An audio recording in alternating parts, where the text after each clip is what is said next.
Megawati itu begitu mendewakan Soekarno, seakan-akan Indonesia itu dimulai dari Bung Karno, sampai ada paham Soekarnoisme bahwa Indonesia itu seakan-akan dimulai dari Soekarno. Memang deklarator kemerdekaan Indonesia itu Soekarno, tapi umat Islam atau partai-partai Islam itu tidak kecil hati, karena embrio yang bernama Indonesia itu dari tahun 1908, sebelum ada partai nasionalis yang berani melawan kolonialisme Belanda, adalah partai-partai Islam. Sehingga kebangkitan Indonesia dimulai 1908, karena saat itu yang pertama mencetus ide melawan Belanda adalah kiai-kiai Islam, yaitu saat itu bikin serikat dagang Islam, terus lama-lama menjadi serikat Islam, terus lama-lama menjadi partai Islam. Dimulai dari angkatannya Hos Cokroaminoto, jenis Haji Umar Said sinten Cokroaminoto, terus disingkat jenis Hos Cokroaminoto. Jadi tidak bisa Indonesia itu meninggalkan partai Islam, karena dulu pertama pendiri era kepartaian niku malah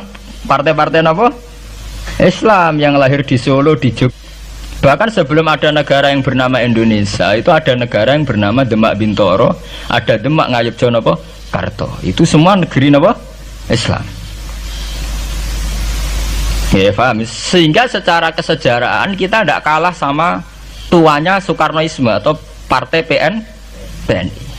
Dan sampai kan kita ini kan kayak dinabubukkan seakan-akan Indonesia itu dimulai dari Soekarno, sehingga nak wani Pak Karno itu koyok-koyok itu kita anti Indonesia. Ya kita tidak mungkin nggak menghormati Soekarno, beliau sebagai pahlawan besar kita hormati ya, tapi ya kebesaran Pak Karno demi bangsa Indonesia jangan kemudian direduksi, disederhanakan hanya melewati partai. Ya itu kan namanya pekerdilan. Tentu Pak Karno bikin negara ini ya untuk semua bangsa, bukan untuk PDIP saja, bukan untuk partai-partai marhainisme saja, juga bukan untuk partai-partai yang berfaham Soekarnoisme saja. Ya sama, tapi kita juga adil, sebagai kiai juga adil. Hos Cokroaminoto bikin partai Islam adalah untuk mengusir Belanda dari bumi Indonesia, yang nantinya juga untuk kepentingan semua bangsa Indonesia, tidak hanya yang Islam saja. Ya kita adil, sama-sama adil. Saat nasionalisme ya tidak mengurangi keagamaan, saat keagamaan tidak mengurangi nasionalis.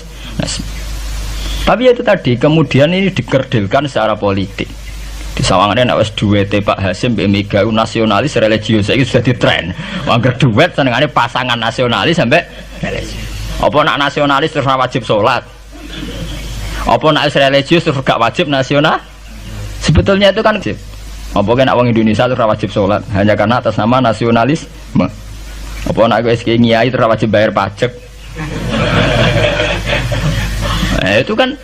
Itu kan pengkerdilan, proses pembohongan, ya. Pembohongan secara publik. Gue dibodokno, sedurunge bodoh, itu kan itu kan repot. Namanya sedurunge bodoh dibodokno kenapa? Nurut. Makanya kalau seneng ya, kayak kemarin Hari Kebangkitan Nasional itu seneng kalau diungkap terus di TV bahwa kebangkitan Indonesia dimulai dari 1908. Pentingnya bahwa orang-orang yang sok Soekarnoisme biar tidak mereduksi Pak Karno hanya milik mereka sendiri, karena bangsa ini berdiri semenjak 1908. Dimulai dari gerakan Budi Utomo sampai Hos Cokroaminoto sampai macam-macam, ya, serikat-serikat Islam. Tapi ini terungkap sausé tukaran. Jadi sebetulnya Presiden Gus Dur jadi Presiden Yasa karena Basim Asari berjuang sebelum tahun 45. Megawati Yasa ya karena beliau berjuang lewat bapaknya, ya sama semuanya sah. Pak SBY juga sah karena keluarga militer. Apa meneh dekne mantune Sarwaedi sing ra roh sapa? Perjuangannya mertuane. Gak iso adol bapak ya adol mertuane. Pokoknya sing dikena didol pokoknya. Tapi artinya sama, kita secara sejarah itu sama. Kita sebagai santri juga tidak kalah sejarah. Karena berdirinya nasional sudah lewat para kiai. Itu takokno sejarawan manapun, kayak profesor siapa di UI, siapa saja profesor sejarah bilang bahwa awal kebangkitan Indonesia itu dari partai-partai Islam. Bahkan versi orang nasionalis sekalipun tuh bilang karena Islam adalah satu agama yang paling sensitif terhadap penjajahan, karena Islam melahirkan satu paham jihad, bahwa ketika ada kolonial Belanda, wong Islam terinspirasi harus jihad, sehingga lahir partai-partai Islam. Dulu yang dilawan itu perdagangan. Ini kalau cerita sejarah, santri-santri sadar. Jadi santri salaf dengan model sekarang sing raroh duit, raroh dagang itu sebetulnya mengkhianati pendiri santri.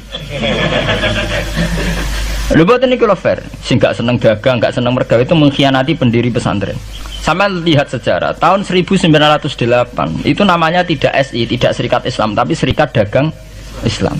Karena para kiai adalah melawan dominasi Cina di Surakarta dan dominasi Belanda menguasai sentra-sentra perdagangan. Sehingga yang dilawan pertama adalah piye supaya kolonial gak menguasai aset-aset ekonomi. Sama takokno sejarah, cek versi kiai, cek versi buku, asal gak versi klenek. Itu pertama yang dilawan para ulama adalah penguasaan aset ekonomi oleh Cina dan Belanda, sehingga mereka bikin Serikat Dagang Islam.